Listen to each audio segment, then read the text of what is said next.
વહેલી સવારથી વલસાડ શહેરમાં મેઘરાજાએ ધમાકેદાર બેટિંગ કરી 6.5 થી 7 ઇંચ જેટલા વરસાદમાં વલસાડ શહેરની અનેક સોસાયટીમાં કમરસમાં પાણી ભરાઈ ગયા।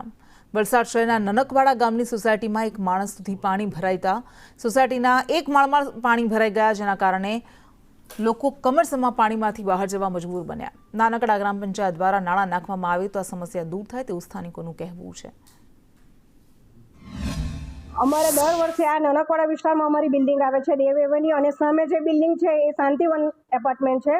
તો દર વર્ષે એ સમસ્યા છે કે પાણીનો ભરાવો થાય જ છે અમારે, અને વધુ પાણી જો આવે તો અમારે કાર પાર્કિંગ પર બહાર જ પાર્ક કરવી પડે છે, અને વધારે એકદમ વધારે એટલે વધુ વરસાદ હોય તો પછી દૂધ અને બીજું બધું વસ્તુ લાવવામાં બી અમને તકલીફ પડે છે, અને આ સમસ્યા વર્ષોથી છે અમારી।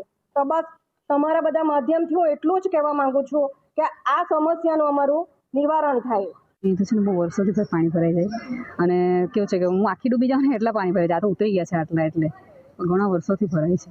આ નીચેવાળા જે ગ્રાઉન્ડ ફ્લોર વાળા ખરા ને એમના તો ઘરમાં છે ને ગેસના સિલિન્ડર ને બધું તોરે, એટલા પાણી ભરાઈ જાય એવું છે। અહીં જે કંઈ રાજકારણીઓ જે કંઈ એ લોકો આવે જોઈ જાય, જરાક પ્રોબ્લેમ સોલ્વ કરે એ રીતે કંઈક આ ઘરનાનું રિપેરિંગ થઈ જાય ને તો બધું આપઆપ આવી જાય એવું છે।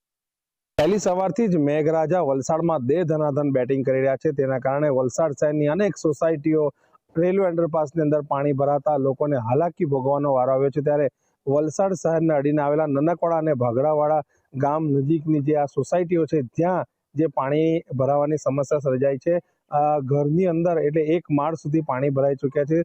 સોસાયટીની અંદર આપ જોઈ રહ્યા છો દ્રશ્યમાં લોકોને નીકળવાની ભારે હાલાકી સર્જાઈ રહી છે। કેટલીક સોસાયટીઓમાં વાહનો પણ ફસાયા છે, તો કાર ચાલક કાર સાથે પણ ફસાયો હતો। તો સાથે સાથે જે દ્રશ્ય છે અહીં આ સોસાયટીના કે લોકો કમરસમાં પાણીમાંથી બહાર નીકળવા મજબૂર બન્યા છે। ત્યારે દર વર્ષની જેમ પડતી આ હાલાકીને લઈને લોકો જે છે અહીંના રાજકારણીઓ, સરપંચો અને તંત્ર પ્રશાસન પાસે જે છે એ ગુહાર લગાવી રહ્યા છે કે આ સમસ્યાનું જલ્દીથી જલ્દી નિરાકરણ આવે, જેથી હજી વધુ વરસાદ પડશે તો વધુ હાલાકી ભોગવાનો વારો આવશે તેવી અહીંના સ્થાનિકો માંગ કરી રહ્યા છે।